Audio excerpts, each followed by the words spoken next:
Anyway, though, I just realized that it is 7 o'clock. So why don't we go ahead and officially start up this event? We've got some people diving in. I seen Jasmine up in here. We got Darius. Somebody else just jumped in. They haven't commented yet. I'm looking at you, whoever you are. Go ahead and comment down below. Where you at? Anyway, though, guys. I'm still working on my first deal, so I'll be asking a lot of questions. Please do, bro. That's what we're here for. We want to answer as many questions for you as possible. And then I'm going to interview Dejon a little bit, and we're going to kind of talk about R. Who is R? I'm not sure who that is.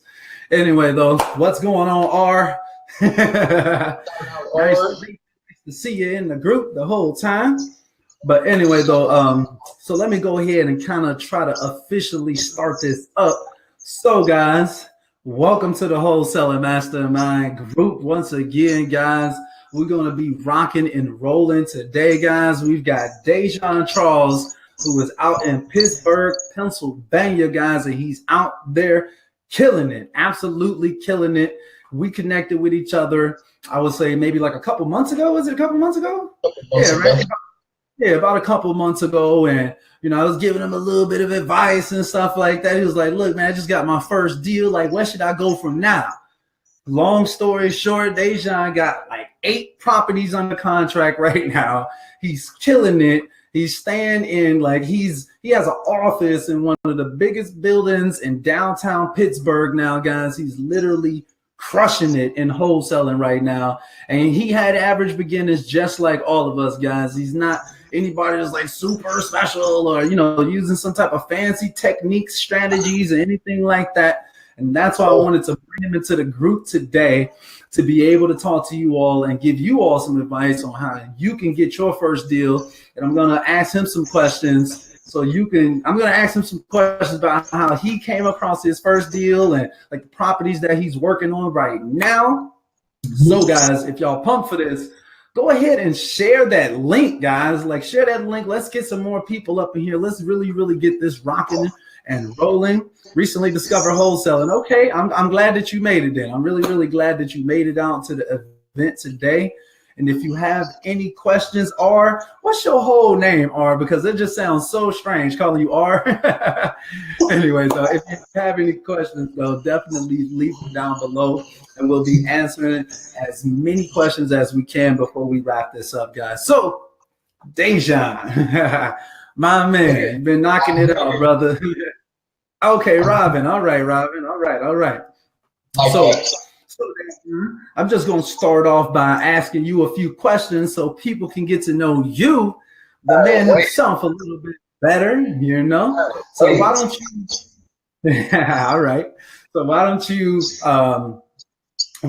tell the group, how are you able to come across your first property? What was the process?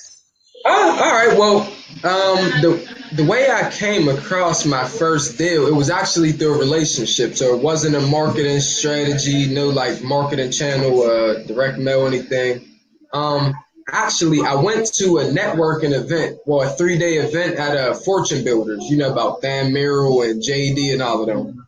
I went to an event and I was the only one that seemed to really know what was going on. So I'm networking with people, and I met this dude named Daryl. I was asking him questions. He's asking me questions. We're teaching each other, learning from each other.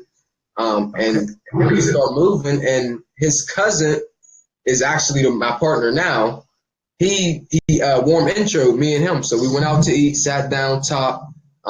We started talking about wholesaling. His background is a rehab, landlord type of background, no wholesaling. And he had this property that he was in the middle of rehabbing, and he was tired of it. But I learned something big that I kind of already knew. Never use your own money. He had his own money tied up in it. He was tired of waiting. It was probably maybe 2 more months in. So I'm like, look, I mean, if you want to sell it, I could wholesale it, So I put it under contract. He was like, let's go. Let's make it happen. He was in an emotional state too. He needed to sell. He didn't want to sell. He needed to sell. So all in, he was, I think, $29,000 in. So I put it up under contract for 32. He was like, please, if I could just break even, I'm ready. So I had it under contract for 32. And I don't know what made me change it. I don't know what it was. I locked it up on a Saturday. That Sunday, I told him, like, let's re-sign and let me lock it up for 30. I know I can move it for 30. So that Sunday, I locked it up for 30, turned the contract in on a Monday. A good partner of mine, his name's Tyree. I reached out to him because he's in the McKees Rocks area, part of the city. I reached out, I'm like, look, I got this property under contract. I know you got a buyer. I'll send it over to you and let's get it closed. So I turned it in Monday. Tuesday, he walked through. Tuesday night, me and the buyer are negotiating until 3 in the morning. 3 in the morning, negotiating. He's like 20. I'm like 35. He's like 25. I'm like 34.5. Like it's back and forth, back and forth, back and forth. So we go into the Wednesday morning. I send over an assignment agreement. We met at 32.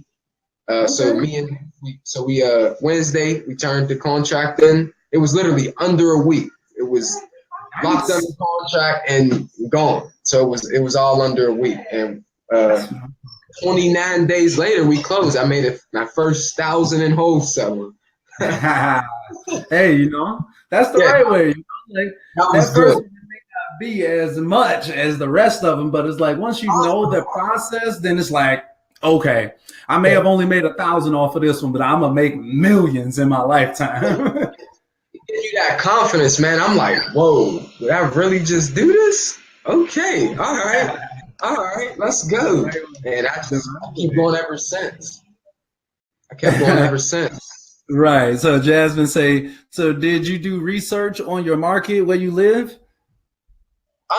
No. Well, here, I'll go back from the beginning. I didn't start out, I didn't originally start out in wholesaling. I always knew I was going to be in the real estate. Like real estate's my passion. It's been my passion. But I tried Amazon FBA. I wasn't consistent.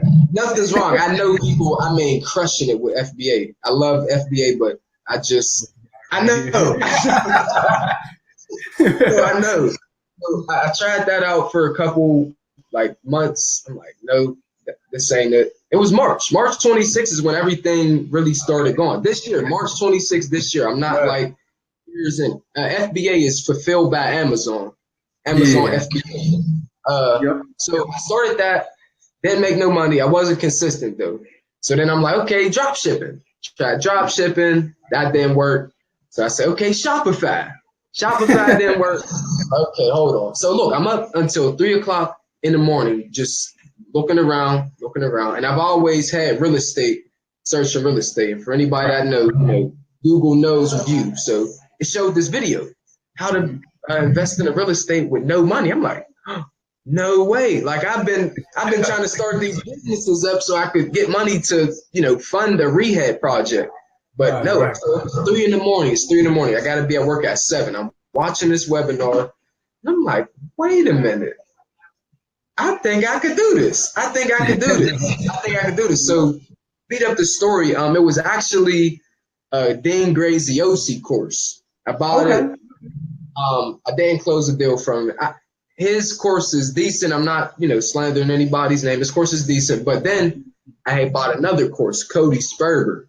And it's called a Fast Track. And I got to speak to his, business consultant, Jesse Shin. I talked to him, and at this point, I'm kind of speeding it up. I don't want to give a long story, but from the Dean Graziosi course to Cody Sperber, I just indulge myself in nothing but real estate and wholesaling, literally podcasts. Sean Terry, Brandon Turner, Joe Fairless, just Joe McCall, all types of people. So by the time I got to Cody Sperber's course, I'm ready to just go all in. I talked to Jesse Shin. He's like, dude, what are you holding back? What are you doing? Take massive action. And this is a quote he gave me. I never forget it. Action plus action equals massive action. Massive action plus massive action consistently equals success. I just dove straight in. I did no market research. I'm not building a buyer's list. I didn't even learn how to talk to sellers. I just dove in. I went completely all in, and it led me to get a first deal. And I haven't looked back ever since. But no, I didn't do any market research. No market research. I'm glad that you did that, bro, because the one thing that everybody always recommends is like the most important thing that you can do is wholesaling is just to take action. Like just act now. Don't wait. You don't have to know everything. Just take the first step in faith.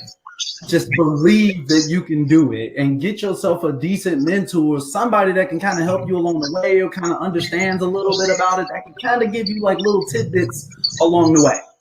And it makes the biggest difference in the world, man. Like for real.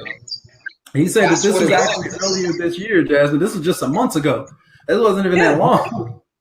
March 26th is when I got started with Amazon FBA and Shopify. That was March, April, May, maybe June. June is when I'm like, okay, that's when I watched the courses and I'm like, wait a minute, okay. That led into like July. I'm not gonna lie, I was kind of procrastinating, just keep watching videos. And after July, I closed the deal in August. Nice. Closed the first deal in August. So for $1,000, like literally couple months ago, just happened, really. Right. Yeah, that's crazy, because I was telling people, how you in this huge building in Pittsburgh now, and you're doing your thing. He be going live on Facebook like every day, y'all go ahead and follow my man's Dejon on Facebook, man. Go ahead and add Dejon on Facebook, man. So y'all can check out the Facebook live videos. He be answering questions like every day in the office, guys. Some really, really good, some good content he be putting out. Seriously, I really mean that. Ty Lopez before, but he put me on the Shopify. Yeah, good old Ty Lopez. Yeah, it's a ton of different ways to make money online. Honestly, that's something that I've been doing lately, just trying to help people out, give them as many strategies as possible, because wholesaling is one way, but you can wholesale and or resell a lot of things that make a killing.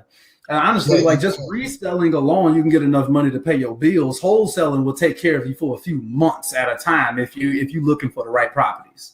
Right, not lying. I swear. What's your okay, you writing it in there? Mm-hmm. Type it in so they got it.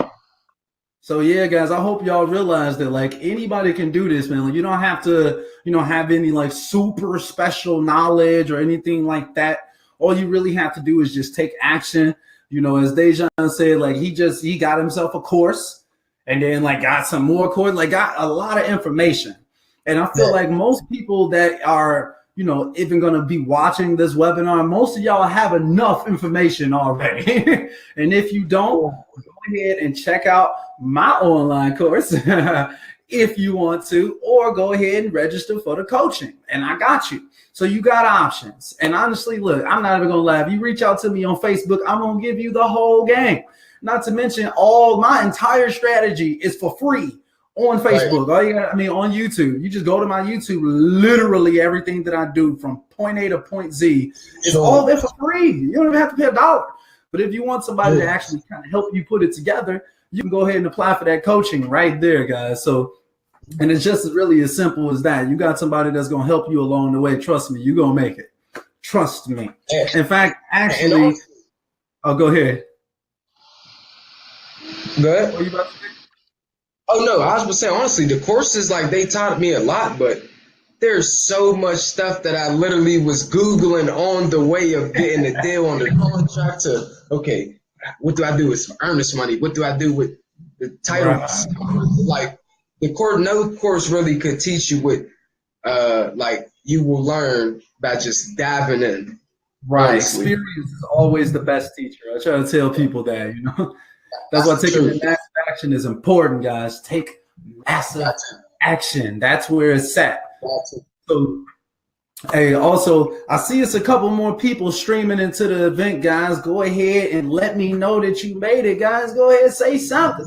Comment. Let me know that you're here. We're glad that y'all here, man. Drop y'all questions in the comment box. If y'all have any questions for me or Dejon, definitely drop y'all questions in the comment box, guys. That's what we're here for, to answer as many questions as we can while we're here. So let me ask you the next question, bro. Hey, Rondo, what's going on, bro? Long time no talk, Rondo. What's going on, man? I'm glad to see you in here, brother. Hey, LaShonda, what's going on? LaShonda, look. Love. Hey, long time no talk, people. It's long time no talk, man. I'm really, really glad to see you all here. Seriously, that makes my day. I haven't talked to you all in a little while. I'm glad to see you all in the event. Seriously, seriously. So drop those questions, guys. Drop those questions, please. Ask as many questions as possible. That's what we're here for. Take advantage of it. Every single week, take advantage. We're gonna be in here helping y'all out. Anyway, though, let me ask you the next question, though, bro, because I'm sure, so you pretty much just explained like how you were able to get your first deal. And I'm sure there's a lot of people in here, there's one like, okay, how can I get my first deal? So I'm glad that you kind of explained that to them.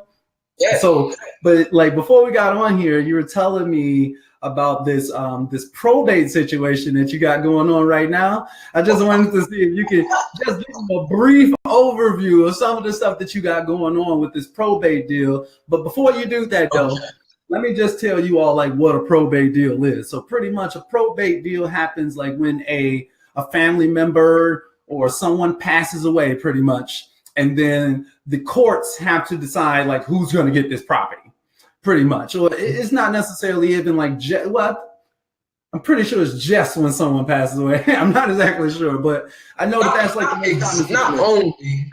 Right. That's what I was saying. Like, I don't think it's only that, but that's like the most common situation. Like, my relative just died, and now the court is pretty much going to give me the property, and they just have to go through the process, and it typically takes about a month, from my experience at least. So, so that's a probate situation. And so, why don't you tell them like what's going on with this probate property that you've got right now? All right, let's go. So, all right. So you know what the probate is. All right, so I worked at a thrift store before. I actually quit a couple months ago. Like I quit. For anybody listening, I don't recommend it, but I know my work ethic and my hustle. I quit. No deals. Yeah. A little bit laggy. I'm not sure if that's anybody else. A little bit laggy. Is it good? Wait. Okay, it's good now. Go ahead, say it again. My bad. Oh, sure. I think you should be clear now. I think so. Okay. All right. Yeah. No. So I worked at a thrift store a couple months ago. I quit. No deals under contract. I knew my work ethic, and I dove in. So one of the coworkers, her father had passed away in about I think March, April-ish. I quit June, July-ish. Yeah, about July. And she told me, we were already talking. I told her, like, I'm about to become a real estate investor. I'm about to start buying properties. And, we're like this. So she had told me, like, look, well, she called me D. Look, like, D, well, I'm ready to sell the properties to you. So I'm like, okay, cool. Let's get it done. And the main thing in this business is solving problems. It's not about the money. Money comes when you solve problems. I learned that early in the game. That's how it is. So it was two houses. It is. It's two houses, a bundle deal. The fun part about it, there's 4 people on title. 4 people on title. 2 are alive. 2 passed away. One of the ones that passed away, their estate was in another probate, but it had an administrator on it. The 4th person, well, the second person that passed away, but the 4th person altogether, their estate was also in probate, but theirs didn't have an administrator on it. As soon as I turned the contract into the title company, he said, dude, you get the funnest of deals.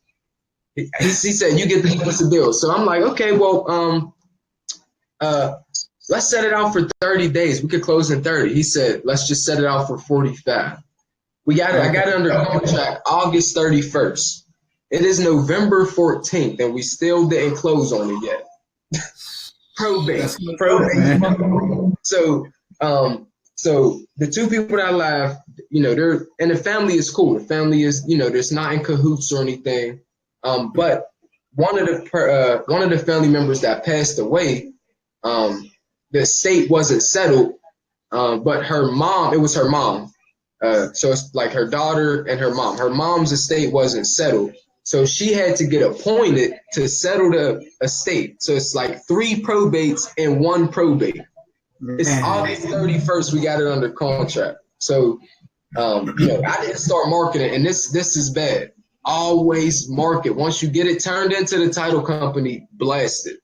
But I didn't blast it because I'm like, okay, I don't want to, and you know, I'm still learning. I don't want to rub the buyers the wrong way. I don't want them, you know, ready to close next week, and we got to wait, you know, 30, 40 more days because of the process. So I didn't market it. We set it up for August. We locked it up August 31st. It was supposed to close October 12th. October 12th. It was supposed to close October 12th. I remember it. Supposed to close October 12th. I didn't start marketing it until a week before. Man. So I'm flooding. I'm blasting it out on Craigslist. I'm all in Pittsburgh real estate investor groups. I'm in wholesaling houses elite. I'm in wholesaling full time. I'm in cash buyer connection. I'm everywhere, like blasting these deals out. So I ended up getting 7 buyers to walk through. They all walked through. But the thing about it, it's 2 houses. The duplex is you know, that one was a big job. Let's just say that big job. So like a lot of repairs, you mean? A lot of repairs, and it's configured weird. Like it's a duplex. It's not zoned as a duplex, but like it's. I had a contractor walk through. He's like, bro, if you could back out, back out. I said, why? He said, this is gonna be your deal breaker. I'm like, no, I'm not giving up. I never give up. He said that to me. So the buyers walked through. They all made offers. I got it under contract for 70,000. I didn't tell. 70,000 is what it's under contract for. They're coming 55. They're coming at 60. They're coming at 65. They're coming at 40. Some of them are coming at 70. I'm like, let's do this. We can do this. So my partner reaches out to one of his like close friends / partner. He gets a buyer on the table. I'm like, let's go. We're closing. This is two weeks ago. 3 weeks ago, actually. 3 weeks ago. Yeah. For those of you listening, we still did not close on this property yet. August 31st. So the buyer's coming, you know, and me from my first deal closing, the first deal that closed, the buyer had financing problems too. So I'm like, I'm going to stay on these buyers, right? So we're on them. You know, how's the financing going? How's it coming? Is it good? Yo, it's a green light. It's golden. It's looking good. We're like, let's just call the lender and see. You know, let's call the lender himself. The lender's like, who are you? What property are you calling about? You know, we start talking. He said, your buyer's financing didn't fall through. I'm like, what do you mean? He said, it's golden. He said, it's already at the title company and everything. I called the title company. What is going on? He said, dude, your buyer's financing is not here. I don't know what he's talking about. You need to get him in hold. So, and I didn't even include this. He didn't even put the earnest money down. He was supposed to put $9,500 down. He didn't even put that. So now keep in mind, August 31st, August, September, October. We're 90 days in. I keep telling the seller, like, look, we're closing. I got you. I'm not reneging on my word. You got me. You said you trust me, right? Just rock with me. We got this. So, you know, we're going. So he ended up pulling out. He's gone. I'm like, oh my goodness. I'm not backing out. But there's 4 people on title, right? But 2 are passed away, right? But one of them had an administrator, which she's a little older. So her son is a power of attorney. That's 4 people involved. The other person, you good? You hear me? Oh yeah, I can hear you good. Okay. Yeah. So the 4th person, her mom that I was telling you about, you know, she passed away, but then her daughter, you got her husband. So now that's 5 people involved. Then on top of that, you got 5 people involved. On top of that, the main seller that I built a relationship with, her uncle was involved. There's 6 people involved in this whole transaction. They're all calling up to the title company. What's going on? He said he had the money, and I'm letting them know, like, well, we got financial partners that fund the deal, but it's 6 people. It's ping pong, and it's just everywhere. So I talked to her. I'm like, look, I told her, I'm like, look, if you could just give me until the 16th, which is coming up. So if you could give me until the 16th, I promise you we will close. Now, this is before the barrier that we got now. This is before, we figured out it's a green light. I'm like, I just know it. I'm going with it. I know it. I'm confident. So now I call her. Now last week we had got the good news that, he's ready to go. He dropped his earnest money deposit. He put $3,000 down. It's not a signing. We're not assigning the property because we can't. His financing's not coming through until the 26th of this month. We drug them on August, September, October, November. It's going on 100-something days worth of just waiting. So I'm like, look, let's just double close. So we're buying it for $70 Friday, plus closing costs about $74, $76. On the 26th, flipping it for $95. Nice. You see? Look at that. Hey, so guys, I just want to go back real quick for people who may have missed it, but even people who did miss it, whatever. That's why you always get your earnest money up front, guys, because as Dejon was saying, his first buyer backed out on him. He didn't put up the $9,500 in earnest money, which would have just went into Dejon's pocket had he actually put up the earnest money. So you really want to be checking these cash buyers. And one way that you can kind of make sure that your cash buyer is legit, and a really, really good way to kind of weed out the tire kickers from really serious people, something me and Dejon were just talking about a little while ago, but it's getting or requiring a proof of funds before you allow that buyer to even see the place. So then you're not just wasting your time with anybody who wants to see the property. You will literally only be showing the property to people who can actually close on the property. And then if they're serious about it, tell them, hey, bring your EMD with you and we can get it started up immediately. We can start up this process right away if you guys are serious. That's how I like to do it, You don't want to perfect.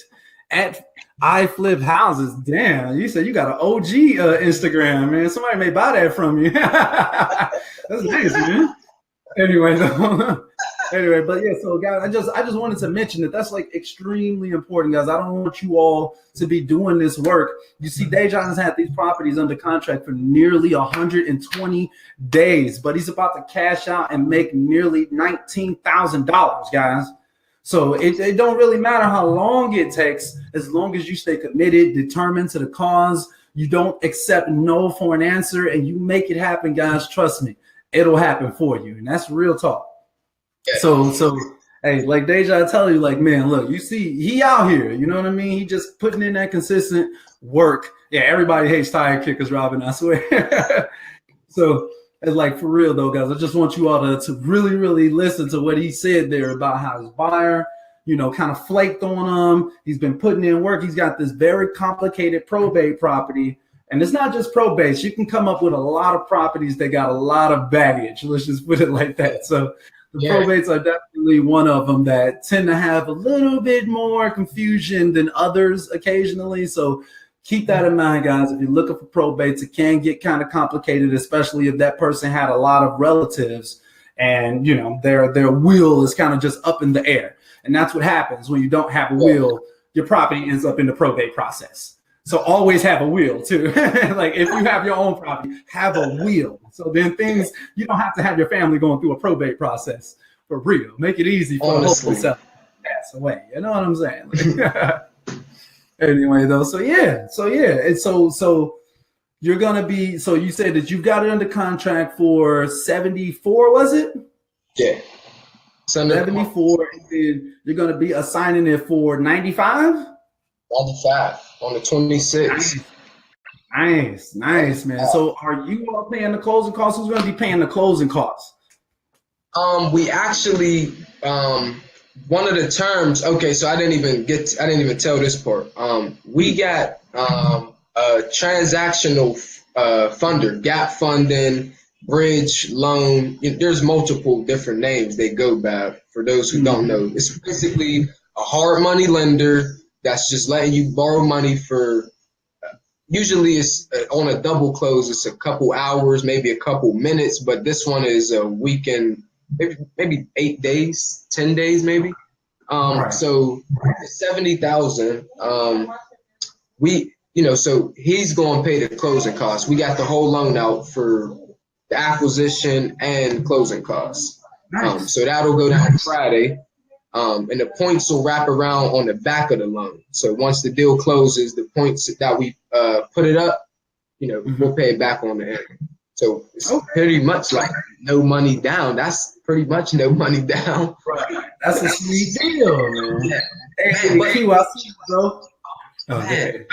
What's going on, Q? What's going on?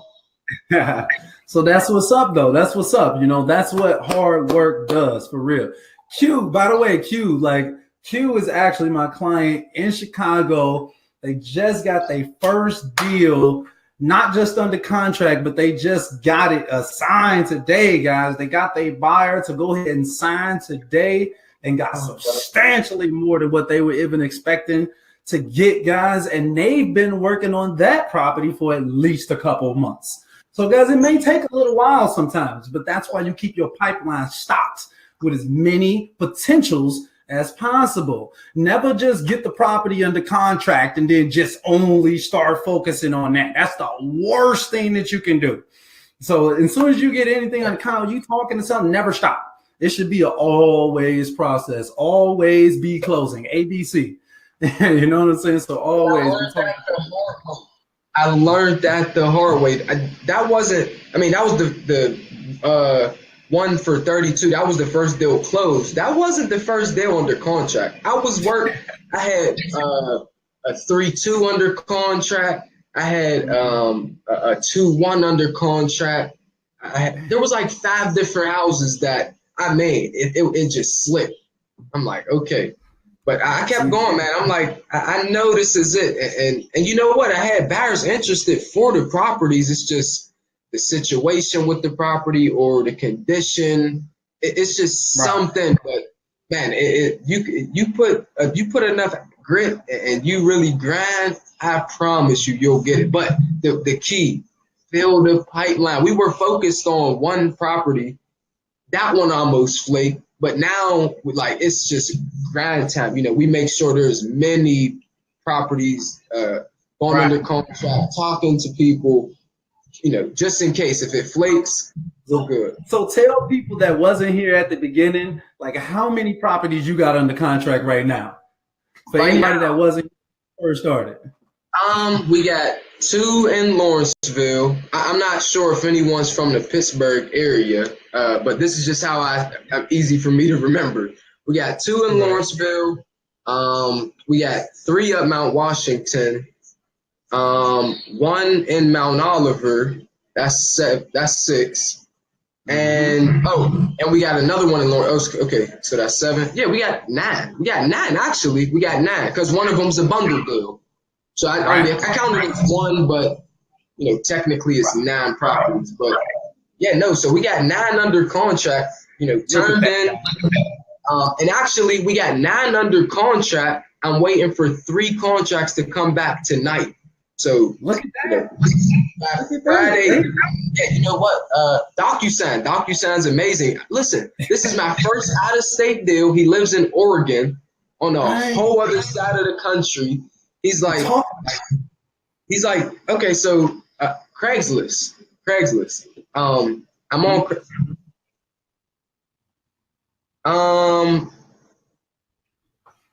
2. How many deals have you done so far? Oh yeah, I see. 2. And you 20 now, right? Yeah, I'm only 20. 20 years old, guys. The guy was just barely turned legal 2 years ago, guys. Out here getting deals, 9 deals under contract. Got an office in this huge building. It's almost crazy. It don't even make sense. No, you know what? Look, listen, and you know what? Background story. I used to be homeless. We used to be homeless. Look at that, not man. Cliche. People use homeless as we weren't. No. We were legit homeless. Like Homeless. Look at that. like holes, clothes. I'm talking about like ping ponging from house to house, homeless. I didn't grow up with, mom working in some corporate office. Dad is a CEO of a company. My dad was never in my life. It's my mom busted her tail. And that's where I get my work ethic from. Like, she did whatever it takes. She will put it all on the line. And I really got that from her. And that's what got me involved. I'm like, look, she worked so hard. I gotta give back. And we've been through a lot. So I'm like, yeah, I'm not gonna lie, man. I'm so proud of you, man. It's not even funny, honestly. Like, this guy is killing it. That's why I wanted to bring him onto the webinar, guys, so you all can know in your heart that, like, it's legit out here, and that if you really willing to put in the effort and you not willing to accept no for an answer, it don't matter what you've been through, what you got going on, you can make it. I promise you. If Dejon can make it, if I can make it from being unemployed at the time I first, it's like, honestly, most of the time, it's like, I feel like this. Most of the time, people wait until something dramatically terrible happens in their life before they start actually taking action. All you need to do is just mentally put yourself there now and artificially create that hunger, that desire for these deals, y'all. It don't matter. Like, don't get comfortable. Literally, like, put yourself in a position where mentally you feel homeless mentally, where you just like, damn, like, I gotta do something. I gotta make it happen. But don't wait until you actually end up there. Do something now that can help you. Do something now. Don't wait. I feel like that's what most people do. Hold on. How much did they charge you for your transactional lending? I missed that part. Percentage wise, I'm not sure, but for $70,000 loan, we only have to put up $3,500. So it's like 5%. Yeah, that's 5%. Okay, so 5 points, and they're going Jeff. So 5 points. They're going to hold it till the end of the loan. So we won't pay up front. Usually, well, I won't say usually. Sometimes you might have to come to closing with the points and the closing money, but we'll hold that back until the end of the loan on the 26th. So this Friday, we're just coming with closing cost money, which is maybe 4,000, 5,000. I got to check. Right. 4,000. I mean, but y'all got that big dumb check at the end or whatever, so I ain't worried about none of that. It's all good. No, it's all good, man. Look, and you know what? Real quick, man, look, I relate. Look, I quit my job with no deals under contract. I was working a job making $15,500 a year. This deal will pay us more than what I made in a year in 120 days. Look at that. Man. Look at that. Look at that, man. Like, that's crazy.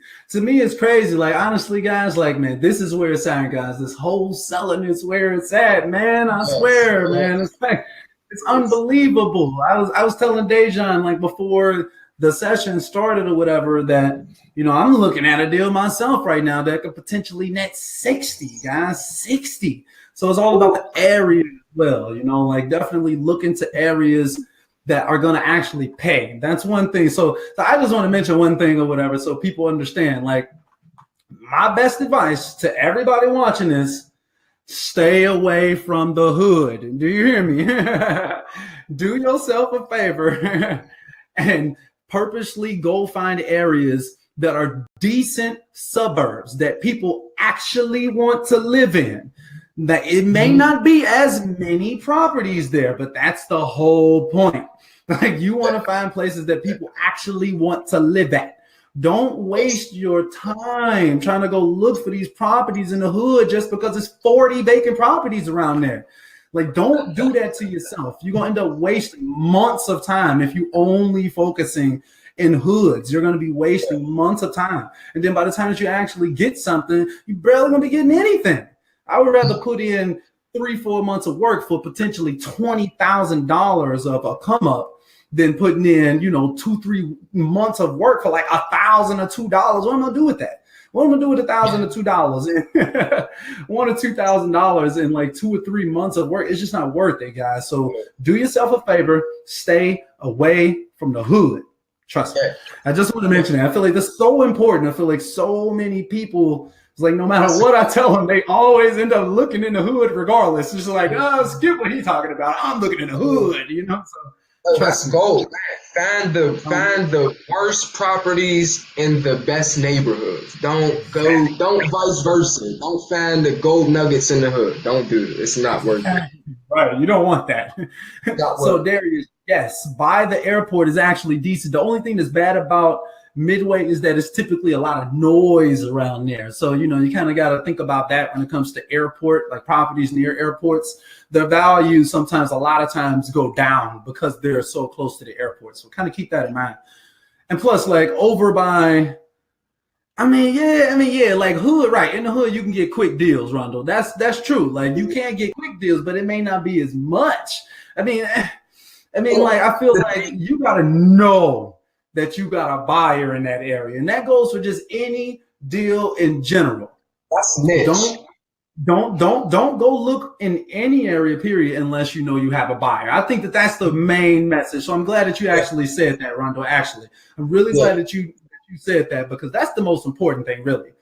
Find your buyers first. Work backwards. That's how you really get these deals going. Then you just find out what they want. You just go get the properties that they're asking you for, and it makes it a lot faster.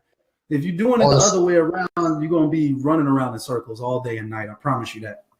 Yeah, the course, Cody Sperber's course, that's why I didn't go into war zones. He broke it down into 4 levels: war zone, low income, middle income, and upper income. Leave low income, leave war zone and upper income, like, you know, rich neighborhoods alone, unless you are mastering the game, because it's a niche type of area. You know, there's specific buyers. So like the hood, like there's niche buyers, is you're not going to find a whole lot. And for, you know, upper income, more than likely it's a retail buyer looking to live there. So like quick deals, low income, you know, people, well, depending on where y'all listening from, at least in my market, like Pittsburgh market, like $150,000 to $250,000, maybe $300,000 is a good sweet spot. Upper income in my area is like $700,000. Now in California, anybody listening to California, you probably can't even get a front door for that price, but exactly. But like Dejon said, that's true here in Chicago as well. Like what seems to be like the best sweet spot is between about 150 to 300,000. Because then, like, let's say for instance, if this place needs $30,000 worth of repairs in the hood, that's over with. You just wasted your time. Like if it needs any repairs, it's automatically not a good deal. Like I think like you have to think about that. You know, it's just like, yeah, you'll find buyers in any area. It's buyers that want to buy anywhere, you know, and like you got some niche buyers, like Dejon said, you know, you got some people who only buy in the hood. Like you said, Darius, you know, and I've got people who only buy in Inglewood as well. The only thing is that you got to find a property that perfectly fits in that criteria. Like I said, if it needs almost any repairs, it's a dead deal. Like the ARV in certain good areas is only between 20 to 35,000. If it needs a roof, it's over with. If it needs any repairs on the outside, it's over with. It's like if you're specifically targeting properties that are in nicer neighborhoods, even if it needs $35,000 worth of work, it's not a deal breaker.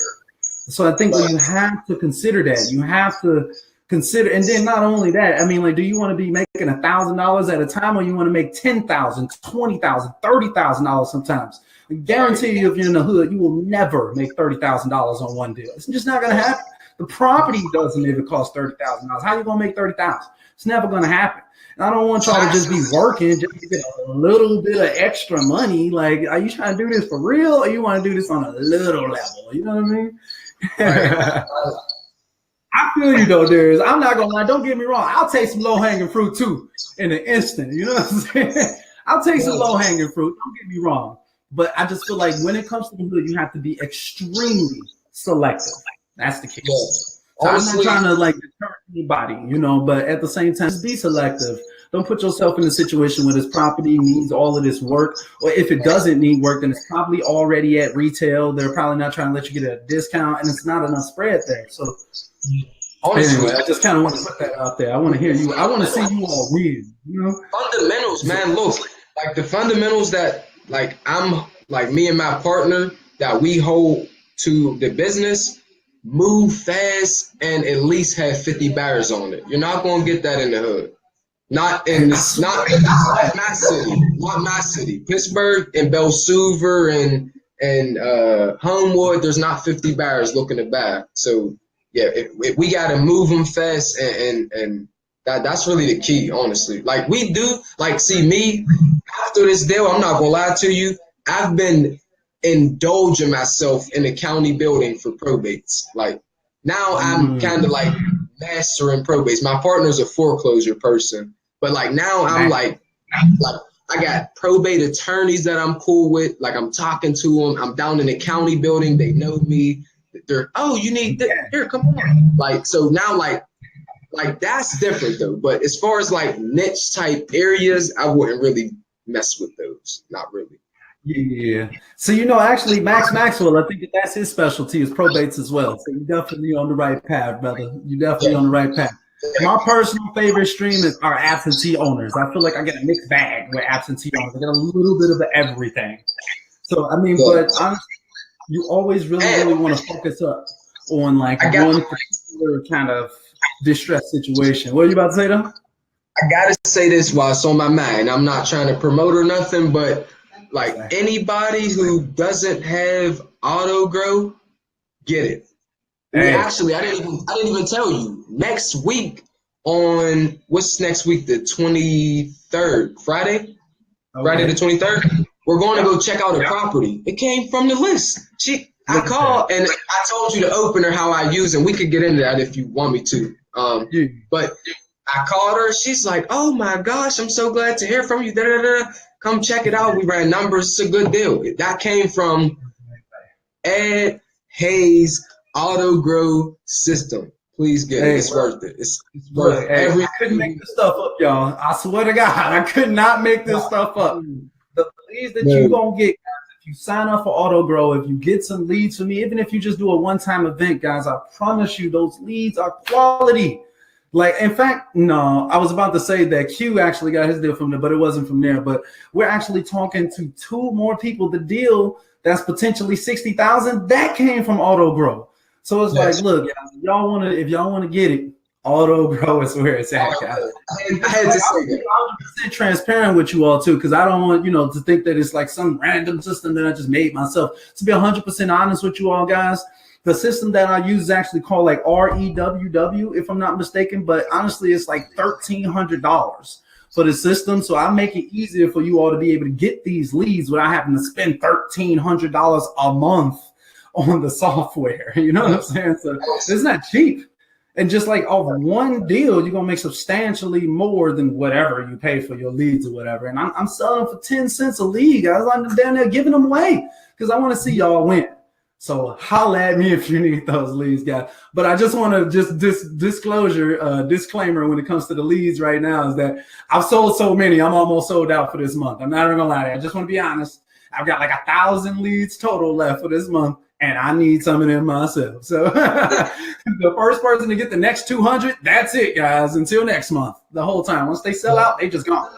So it's worth it. It's about 2 people left.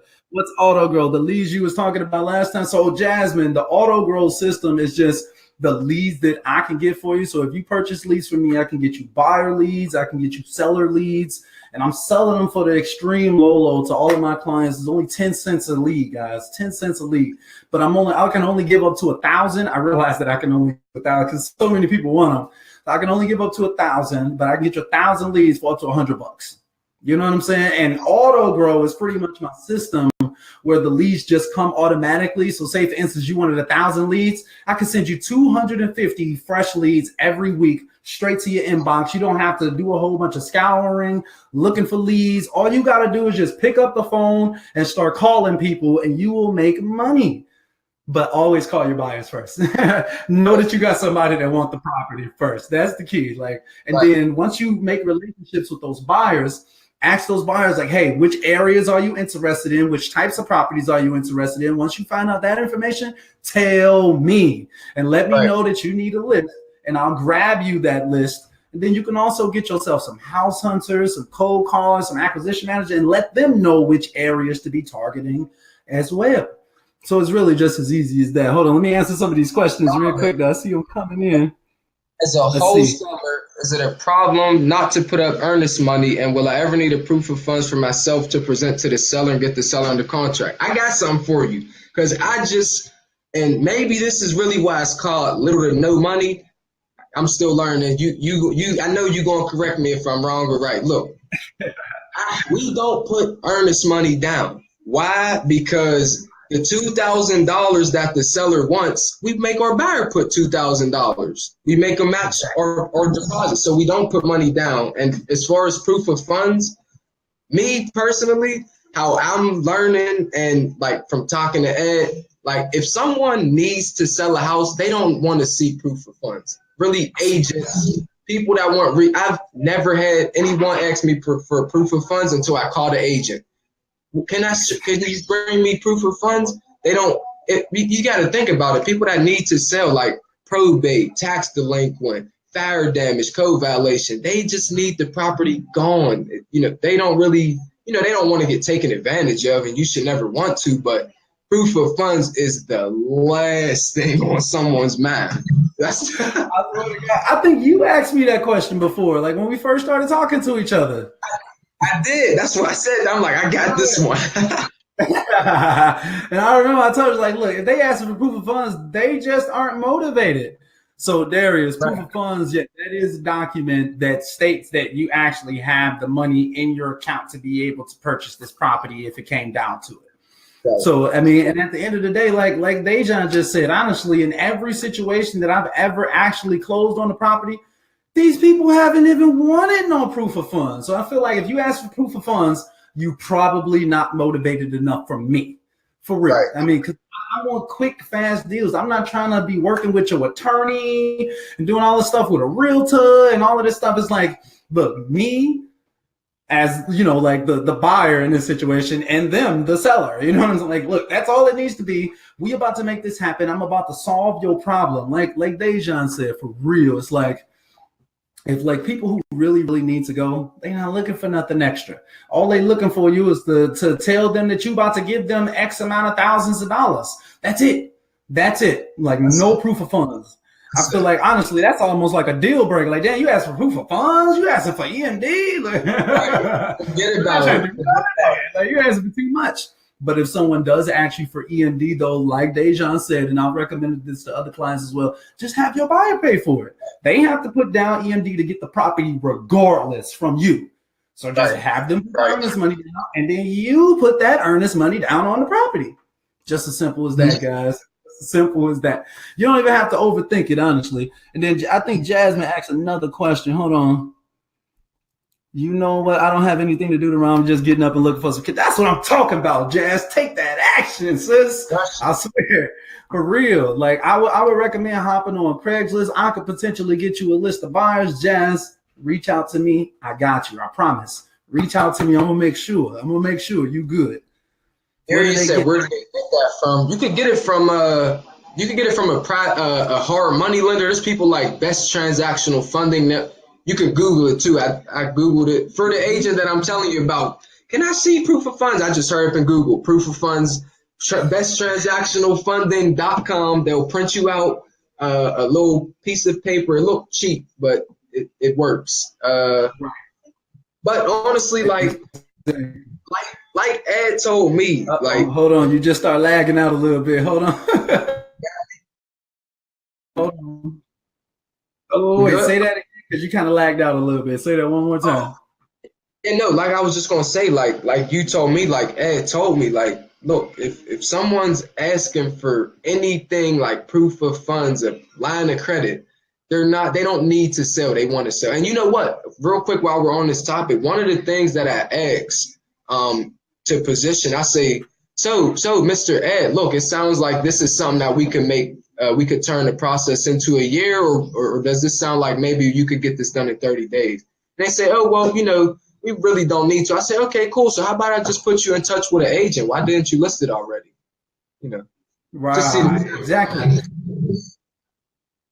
And at the end of the day, that's our job, guys. We solve problems. And at the end of the day, I guarantee you, probably most of the properties that you come across, most of the people that you talk to, it's not a deal. It's not a deal, So keep that in mind. But were you about to say something?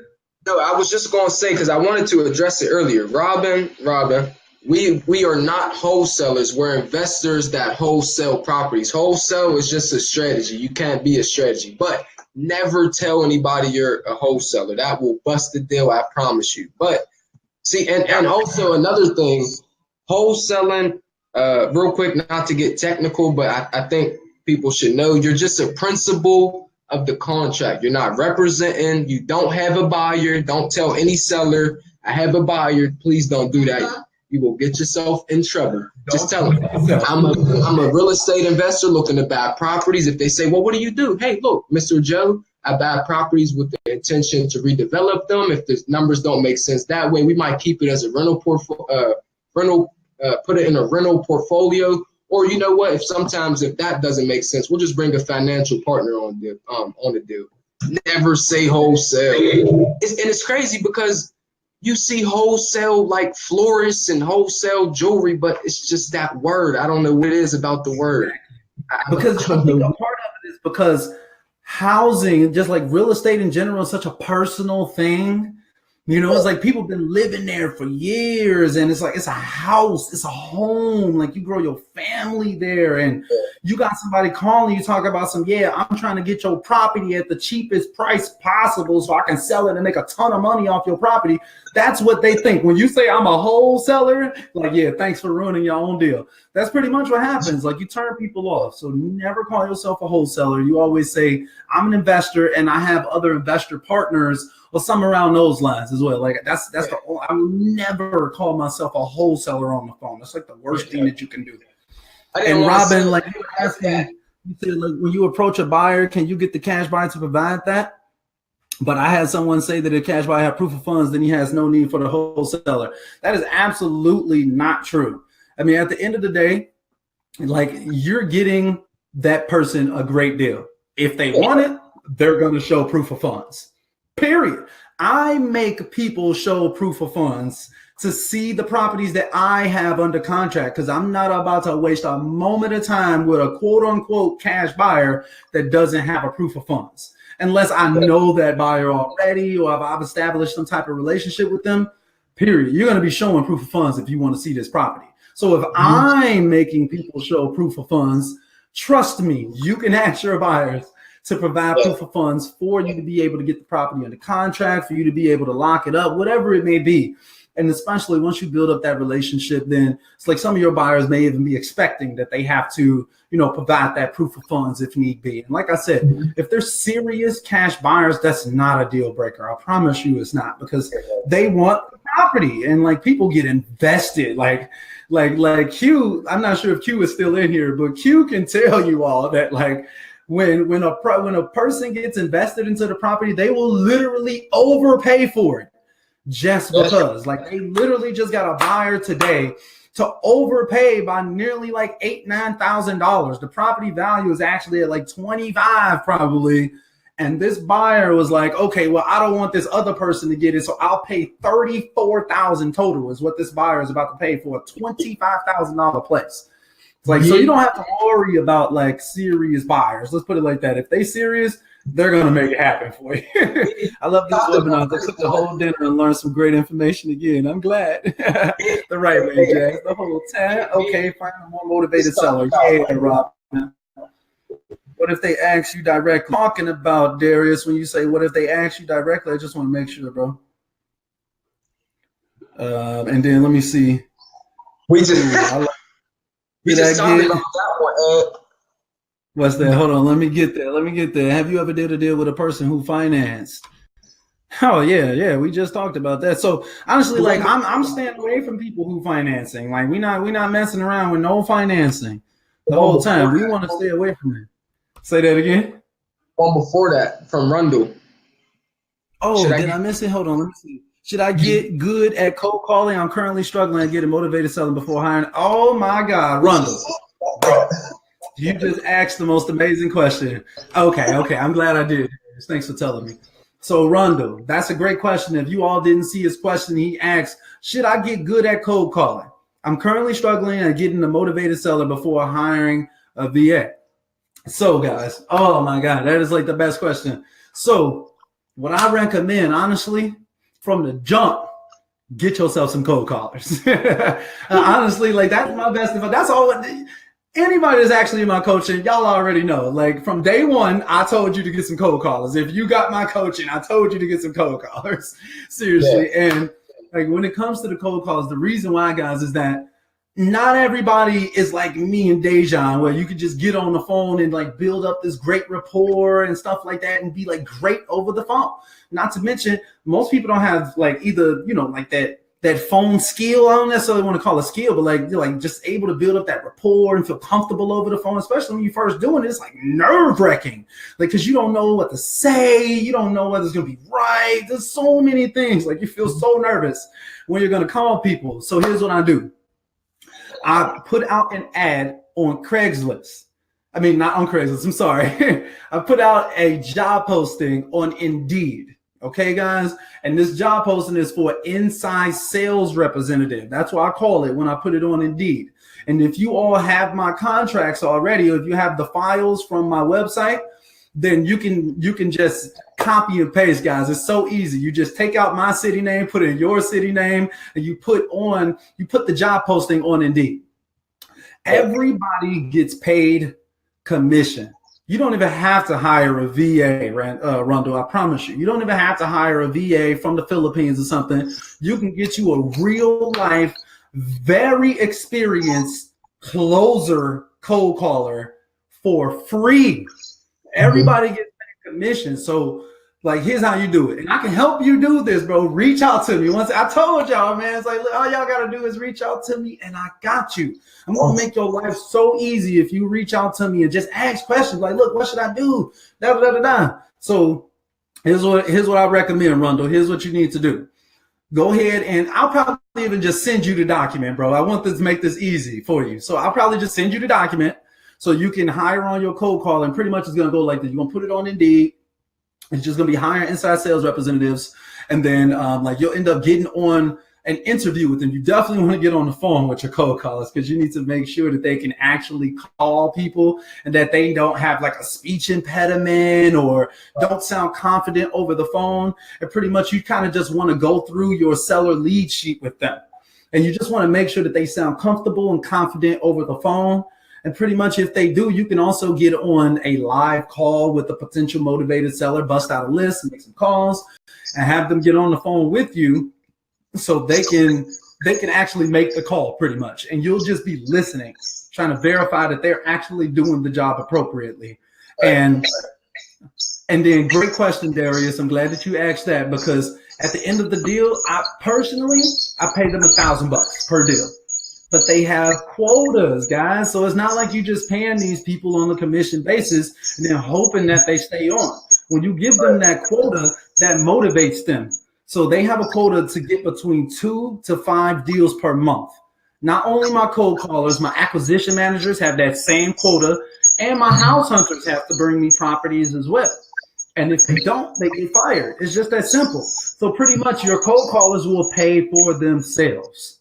So don't ever think like, oh, I can't do this or I have to pay money out of pocket. Look, guys, this is how I'm getting my deals. Like I said, like my whole strategy is on the internet. So it's not like some type of secret or anything like that. Like I've been telling people this for months. Like you can get free labor, guys, and like they'll pretty much pay for themselves. When you get acquisition managers, they can go to the property, get comps, call a realtor out to get, like they can call a realtor to get the comps for you. A lot of times they are realtors.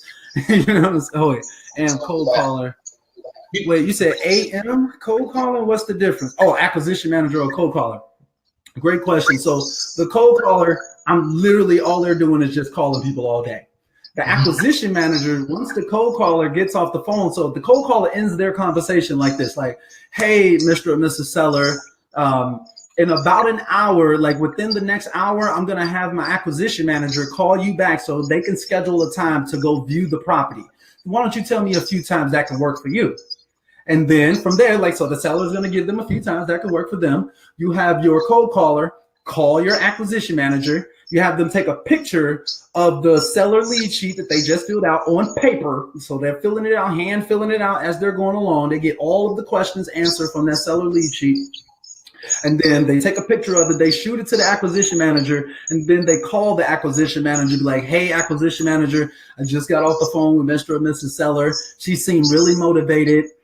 She said that she wants like X amount. She's ready for you to come out to the property whenever you're ready. And they pretty much just break down that conversation. And then it's a seamless transition. The real estate acquisition manager takes over the property. And within that 1 hour from the time that that phone call was made, the acquisition manager will either call a realtor or they are a realtor. A lot of times most of my acquisition managers are realtors. So they could just hop on the MLS themselves, get some comps real quick.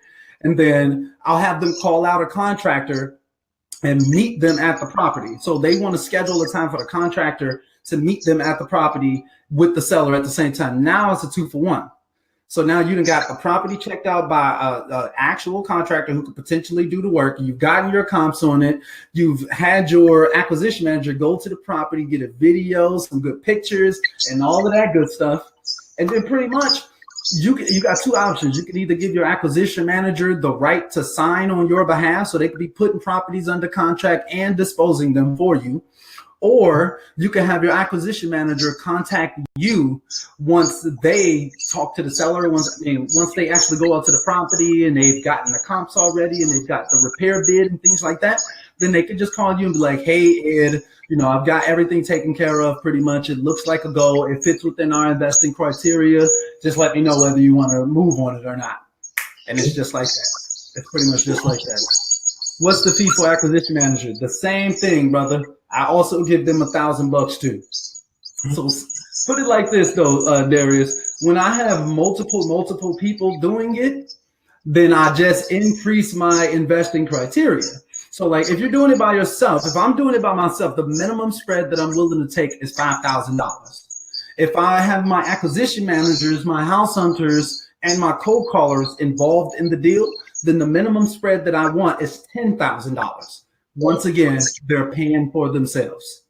And like, so the acquisition manager is pretty much doing everything for me. I have them do the calculation. So it'll be the 70%, the 70% of the ARV, you minus off the repairs, taxes, liens, encumbrances, and our $10,000 assignment fee or whatever. And if it fits within that criteria, then they go to the property. Otherwise, we're not messing with it. Keep it moving. Here, it's like magic.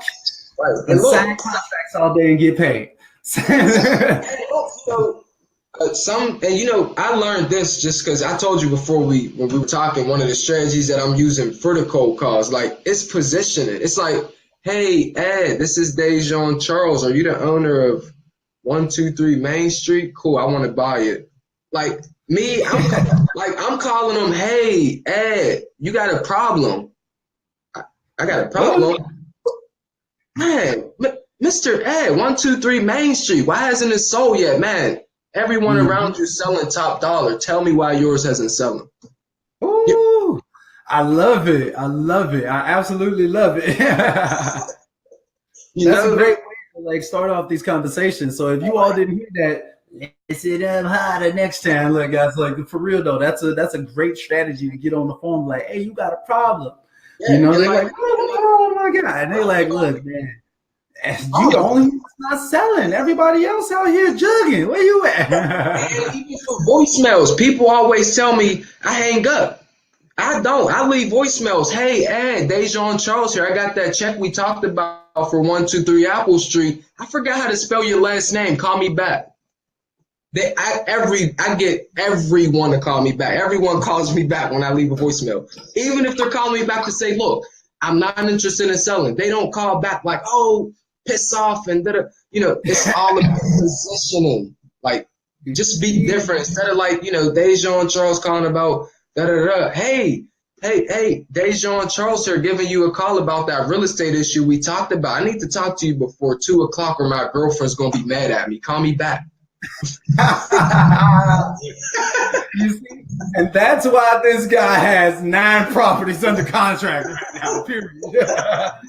Seriously. You gotta have methods, guys, and that's a great one right there, honestly. And those are the types of things that, like, if it's not you, you could just have your cold callers doing that. You can give them like little tips, tricks, and strategies to make it easier for them to make those calls, guys. So keep that in mind, man. That's a great one right there. Have you ever dealt with a contractor where a contractor was never present? Yes. Definitely.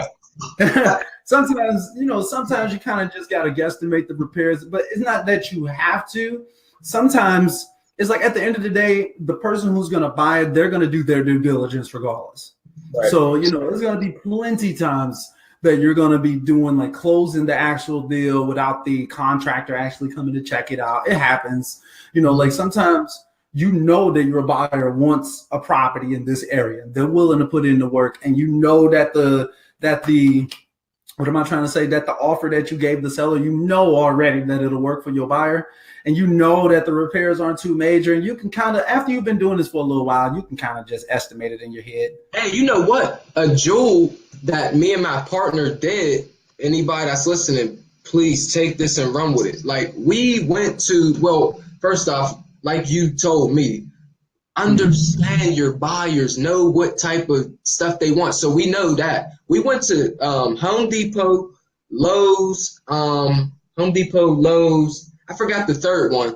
We got low repair, like what is it on the low end, medium, 2018 standards. We got sheets that if we wanted to, we got it on an iPad and we got them printed. So we walk through, okay, boom, boom, boom. Okay, this is $25,233. Like, we get it down to the T. I mean, everybody doesn't have to do that, but that's how we do. I mean, we got, and like I told you, for those who don't know, my partner has a rehab background, so he really knows work. But he doesn't come to every property that we need to get locked up. So it helps me out. I just go. I got my repair estimator sheet with me, and cool. Next thing you know, then I run it back to him, and and sometimes we might say 25,000. Your buyer might be able to get it for 20,000, maybe 15, or maybe they spend 35. But like you said, they do their own due diligence, and we just give them estimates where we feel are close to what it might be. We're not buying the property. Like, don't get emotionally attached. I think that's another problem. People get emotionally attached. It's not your house. Don't stump over the property owner, but it's not your house. You're not buying it. Someone else is going to buy it, and if they really want it, they're going to do their due diligence, like you said, and they'll get somebody in there that give them the scope of work. Right, exactly. So they're going to make it happen regardless, guys. So y'all don't have to think too hard about the repairs. Like, don't get me wrong, though. I do always recommend for my clients, I'm always telling them, like, look, go ahead and get those official repair bids, just because it's a lot more professional, especially if you're not even doing what Dejon is doing, when you're kind of going in, you have certain estimates already, how much certain things can cost. It's like, if you aren't that sophisticated with it, if you don't have all of those excess tools to kind of help you estimate things, then you can definitely, like, what I like to do is, like, in my marketing material, like when I'm marketing the property, I'll just be like, hey, all of these are just estimates. We are not giving any what's the words that I use? Pretty much, like, I can't get the words out of my head or whatever, like the exact words that I use, but pretty much like the disclaimers. There's a disclaimer in my marketing material that's telling the buyers, you have to do your due diligence. We aren't verifying that all of this information is correct. It's up to you to verify that this information is correct. This is your property, pretty much, if you're going to buy it. So you have to do your due diligence. Everybody has their own job, guys. I try to tell people this because a lot of buyers and sellers try to make the wholesaler do absolutely everything to get these properties closed, and it's just unacceptable. At the end of the day, it's the seller's job to provide clear title. That's the Yes. seller's job. That typically comes out the seller's pocket and all of that. So like the seller, if one thing that you could do for the seller is have them sign that property financial disclosure agreement. And that's something that you have if you have my contracts. So you can have them sign that, and that will verify all of the back taxes and stuff. So that's the seller's job, to provide that clear title. The buyer's job is to verify that all of this stuff, all of these repairs and the numbers make sense for them to actually buy the place. That's not your job. It's not your job. I mean, but don't get me wrong. I think that it's a huge selling factor when you do have it and it's from like an official repair person, and it kind of speeds up the process, especially if that person hasn't purchased too many properties. Then they probably don't have an actual contractor on deck to do this work, or maybe they use different people every time. But having that repair bid could definitely come in handy, but it's not required. What if they keep coming out but never get the work on the job? Oh, so that's a great question, Darius. So that can happen, that can happen, and it could potentially burn your bridge, like if they don't end up getting the work. But at the end of the day, it's like all of these contractors are going out to these properties for the potential of actually being able to do the work. Like I said, it's not necessarily required. I always recommend it. I've got some good relationships with contractors, so maybe it's a little bit easy for me to say, but I just reached out to them. Honestly, I just like Googled it. It wasn't like anything major. And I'm just like, hey, I've got a ton of different buyers out here that want properties. I kind of just let them know what I was doing, and just let them know, like, hey, look, I need you to come check out some properties for me occasionally, and you'll be getting some work. But don't get me wrong, though, I'm not gonna lie to you. Like, I have had like a couple contractors kind of fall off from like not getting the deal or whatever. But like their bids was kind of off. Like and plus like sometimes the person who's buying it, they just got their own person and they can get it for like substantially cheaper. So yeah, it depends on who your buyer is. Some of your buyers don't really care. Right. Hold on. What if they okay, wait, how do you evaluate a deal in OTP without OTP on the phone? How do you evaluate a deal? I'm not sure what OTP is, Rondo. Go ahead and type that in there. Unless he means right, like how do you evaluate if you're on the phone, like if that's what he's talking about. Yeah, I'm not sure. And Robin, yeah, like for minor repairs, it could definitely work. Like if you pretty much know that this place is move-in ready already, at the end of the day, it's like, look, I'm good. I don't have to do anything. If it's like minor repairs, it'll say anything like, if you can walk in there and you would be willing to live in there, then it's like you don't have to do too much. I would probably just even say like, yeah, it's just minimal repairs. It's pretty much move-in ready.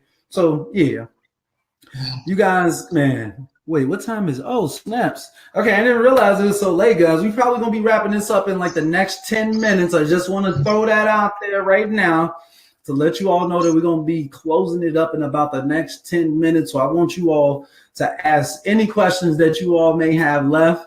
I definitely hope that you all have been enjoying this seriously. Offer to purchase.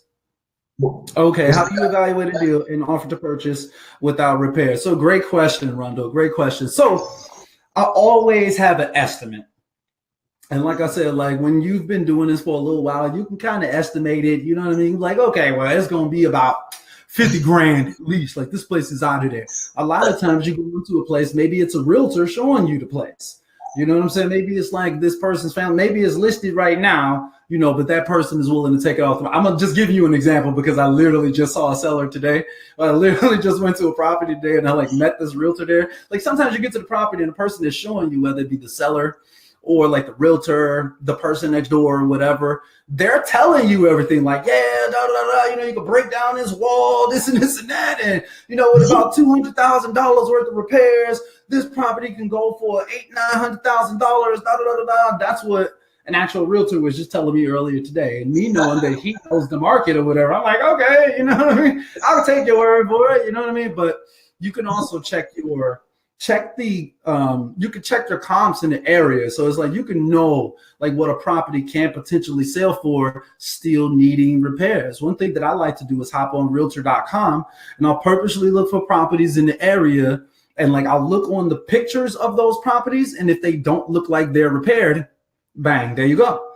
You know what I mean? Like, so you want to find a you want to find a property that's very, very, very pretty much identical to the subject property. See if they sold any of those around there without any repairs being done to it. A property that looks like it's in the same condition as your subject property. That's another way that you can do it as well. Darius got a good question. I'm actually dealing with a property like that right now. The seller wants to sell the house. The tenants, they don't want the tenants to know they're selling. How do you get repairs? We're dealing with a property like that right now. I get that all the time. All the time. We build rapport with the tenants. We instead of going through the property owner, we go directly to the tenant, build a relationship. They don't have a problem letting us in. Right. Yeah, that's true. I mean, don't get me wrong though. Like sometimes like they're like, oh, you know, I don't want the tenants to know. Like that happens. That happens. I don't know if that's just like a Chicago thing, but that seems like that happens like really often. Hold on. I know though, Robin, I know these webinars seem like they go fast, but that's good though. You know what I mean? That gives you more motivation to come back next week for the next session. You know what I'm saying? Make sure you come with as many questions as possible. But Darius, like when it comes to, so let me just read the question again so I know. What if the seller wants to sell a house? The house is occupied, but the owner doesn't want the tenant to know they want to sell. Yeah, that happens all the time, bro. Honestly, that happens all the time. And it's like a type of situation to be in. I've honestly, like myself, I've honestly had to walk away from a decent number of those types of deals. I'm not going to lie. Wait, so what do I say to the tenant? You mean to the owner? Like typically, huh? He means to the actual tenant, because he probably is referring to when I said we go directly to the tenant. Oh, is that what he said? That we go? Oh, you said that. Oh, you said that you go directly to the tenant. Yeah. Oh, okay. I didn't ever hear that. My bad. I missed that part somehow. It's all good. So that's definitely. I think that can come off both ways though. You know what I mean? Like if the buyer finds out that you talk to their tenant without them or whatever, then that can potentially kind of backfire. But that's a niche strategy right there, bro. I like that. I was just gonna say, like, typically what I do is that I'll just tell the buyer. I mean, I'll just tell the seller, like, hey, it's all good. You go in there and get me a video and some pictures then. I'll tell them to get me videos and pictures so then I can see the inside. I mean, that's worked for me a lot of times. And yeah, like Dejon said, that's a great idea, actually. So add that into your repertoire, guys. Go holler at the tenants yourself and then hit the buyer up like, look, they good. I mean, hit the seller up like, look, they good. Hey, are you ready? So yeah, that could work too. On the Autogirl, from the Autogirl, the tenant and the seller are at cahoots. So that's why I mentioned it. Another one from the same. That's decent right there, man. See, guys. So once again, guys, Autogirl, guys, if y'all need some leads, just holler at me. I got you. I will make sure that y'all got leads that's gonna work for you. I don't want y'all wasting y'all time. Don't want y'all putting in all of this effort and not getting no results. That's why I recommend the things that I recommend, guys. It's all for a reason. It's a method to my madness. It's a reason why I've been able to amass more than $250,000 this year. You know what I mean? It's some secret sauce there, but it's not even a secret. It's like I'm literally giving this stuff out for free. So please take advantage, y'all. Don't hear this knowledge and don't do nothing about it. You know what I told y'all at the end of the last session, guys. The most important thing that you could be doing for yourself is taking action. Don't wait. Take action today. That's what Dejon did. That's the reason why Dejon has 9 properties under contract right now, guys. 20 years old, out in Pittsburgh, killing it. And anybody can be doing this. It's not anything like super special about us or something like that. That's what we're trying to tell y'all. And I want every week when we do these for you all to come with as many questions as you possibly can. Yeah. I'm glad you posted that the right way.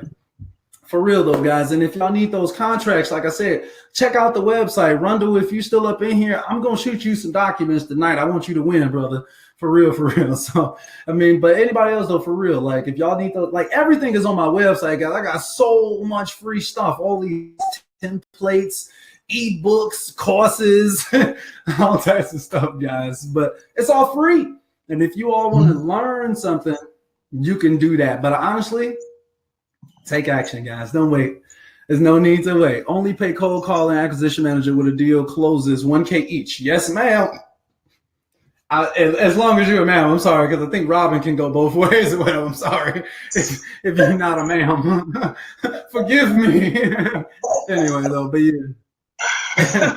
That's what I do. Hey, Jazz, we're going to be doing this every week, Jazz. So it's going to be happening every single Wednesday at 7 o'clock Central Time. So for real, make sure you live. I promise you I'm going to be here every single Wednesday. Rain or shine, guys. You can believe I'm going to be here answering any and every question that y'all got. Okay, your website, please. Yeah, I got you. Let's see. You got to put the HTTPS in and all of this stuff. Hold on. HTTPS, www. Google doesn't like my website, guys. Google makes sure that I type in everything, man. They bogus. But there y'all go right there, though. Seriously. Check out the website. I promise you, you're going to be good. And y'all can get the leads from the website. You can get the contracts from the website, the course, all of my free guides, which is like ridiculous how much free stuff I've put out there. And guys, like, just so y'all know, like, the only way that I've been able to give out all of this free information is because of the team. I want y'all to realize that. So when it comes to these strategies, it's like the team is everything to me. Honestly, I wouldn't be able to do it without them. It's like I can, but why would I?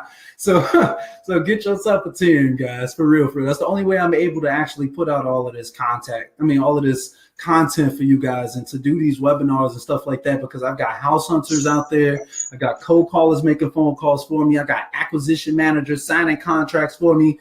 Like, literally, it's like, guys, y'all got this. Y'all got this. I promise you, y'all got this. And if y'all feel like you don't got this, reach out to me or Dejon, and I promise that we got you. I promise you, we got you. We here for you. You know what I'm saying? Yes. and definitely go friend Dejon on Facebook, guys. He's doing live videos like every day from the office, putting people on to all types of knowledge, guys. I'll be watching his lives. I'm not even gonna lie. I'll be up in there like, what? Like, for real. Like, damn, Dejon over here killing it, man. For real, man. So it's been awesome. I see Jazz like, thanks, Dejon. Thanks, Dejon. Two real good stories. No problem at all, Rhonda. Yeah, got it. For sure. I'm here. Okay, website, I'm just scrolling down. Big thanks to both of you. Hey, man, I promise you, man, it's a pleasure. Truly, it really, really is, man. I'm trying to help as many people as possible, guys. We out here trying to provide what we've been able to get and just give it right back to y'all. I promise you, man. I'm glad I was able to get Dejon out here, man. We had some technical difficulties, but we did some good testing and we made it happen, man. Made it happen. The screen is showing. You can see everything. Right. We good out here, guys. And anyway, still, I didn't check out the website in a while. Do you still got those elite files? I do, yeah. That's seller and buyer credibility. Oh, my bad. Go ahead. What was you about to say? Oh, your seller and buyer credibility packets are on point. You feel me? I just sat down over the weekend and made them, and that's game changing. Nice. You see, guys, I promise y'all, those contract scripts, templates, files is literally the same stuff that I'm using on a daily basis to get these deals closed. So if y'all don't have no contract scripts and files and stuff, if you have access to the course, you got everything already. So you good. I know you good, Jazz. I know you good, Darius. But I know some of y'all already got the contract scripts, files, templates, everything. And Darius, just so you know, bro, because you and the shy, reach out to me, bro. Yeah, you know, we already be talking or whatever, but I want to work with you a little bit more closely so we could really, really get you over the finish line, bro, for real. And I just helped a couple clients that you saw in my last YouTube video, one of my last YouTube videos or whatever that actually helped. They just got it assigned today. You know, you heard me already the whole time. Yeah, I got you, bro. I got you, man. For real. I really, really, really want to help you out, bro. Just telling I was telling Jamal out in Ohio. I didn't even see Jamal post up in here, man. Where Jamal at, man? Anyway, but I was just telling him earlier today, like, man, reach out to me. I want y'all to realize that I'm serious when I say, like, I do this stuff because I want to. Like, please reach out to me. Get as much of this as possible, guys. I can't stress that enough. And Dejon will tell you, man, like, I will help you. Like, I got you. Like, you don't. I try to get more than what you've been asking for. Stuff like, look, I got you. I got you.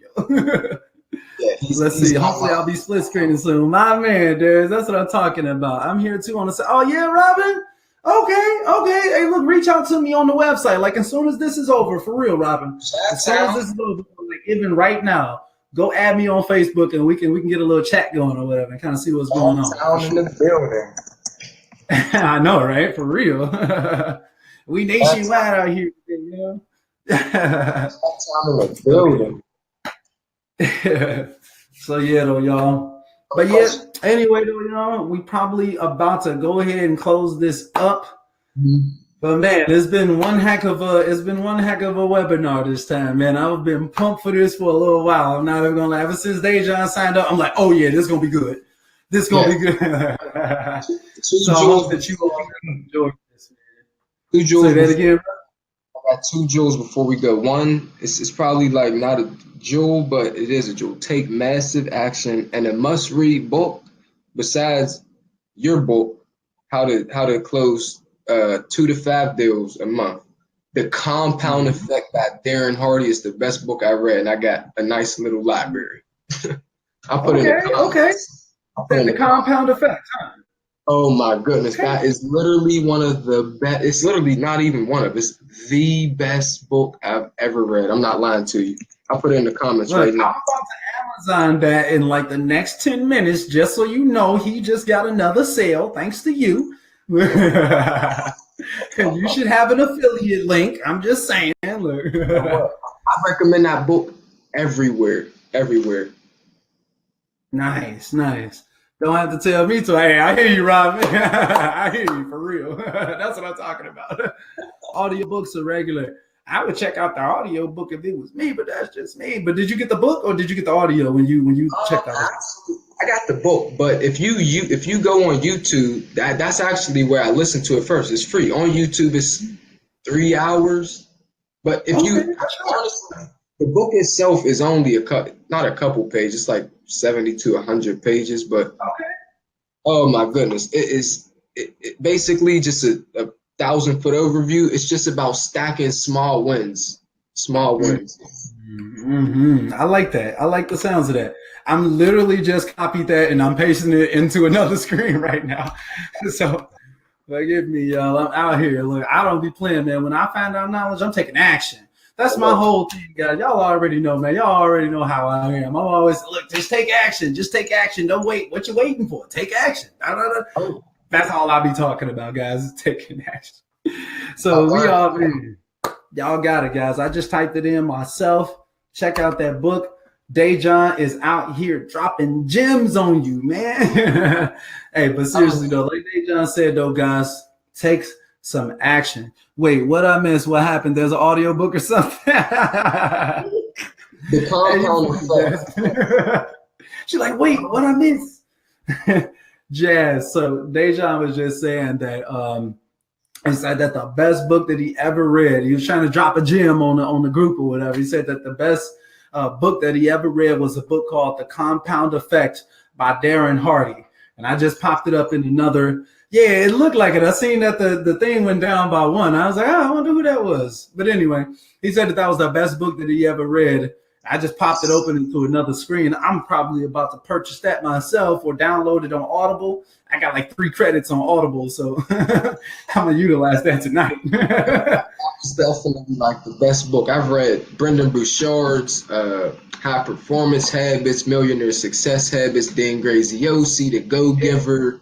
Like, yeah, that book is. That's what I'm talking about. That book is amazing.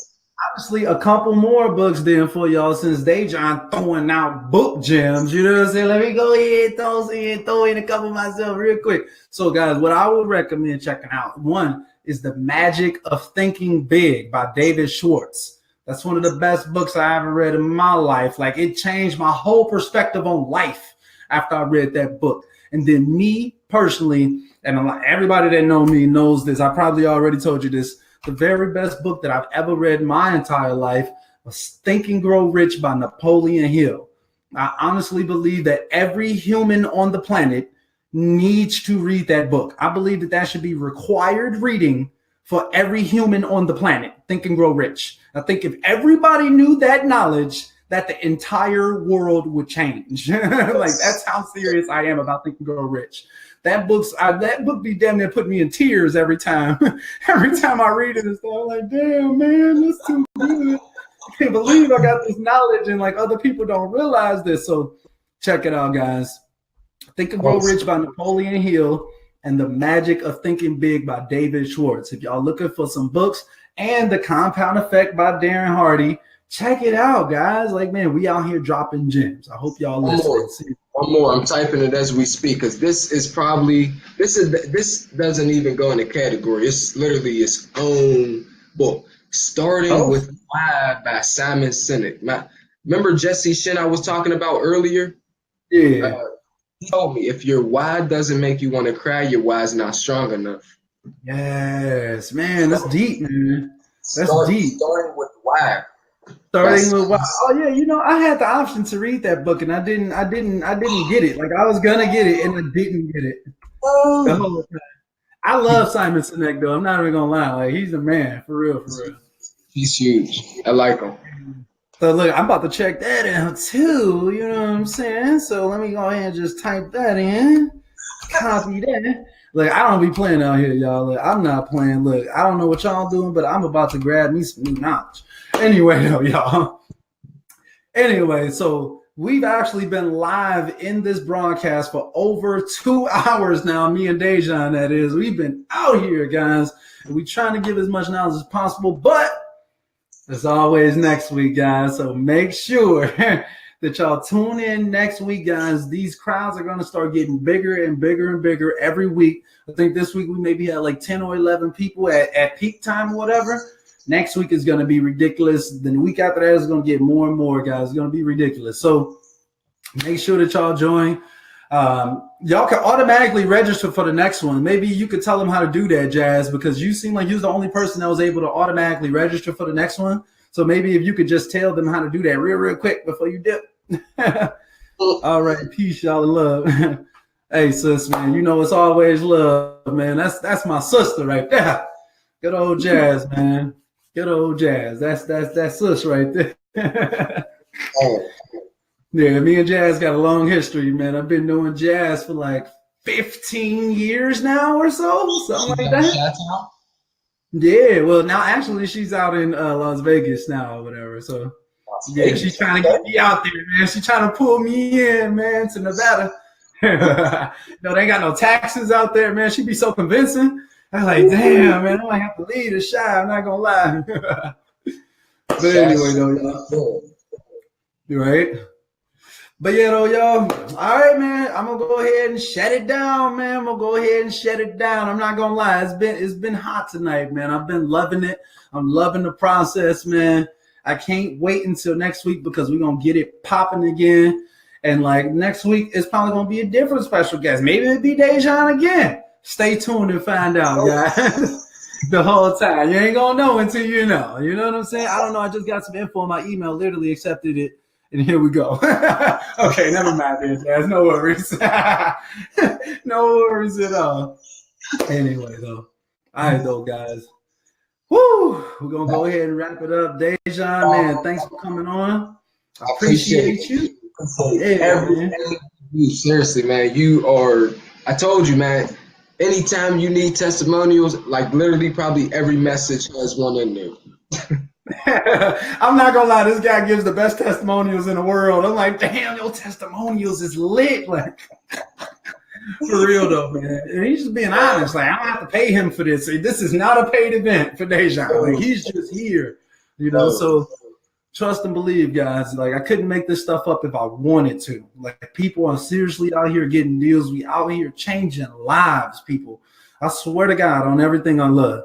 We out here changing lives, man. And I honestly, if you watching this, whether it's live or it's on the replay, just know I got you.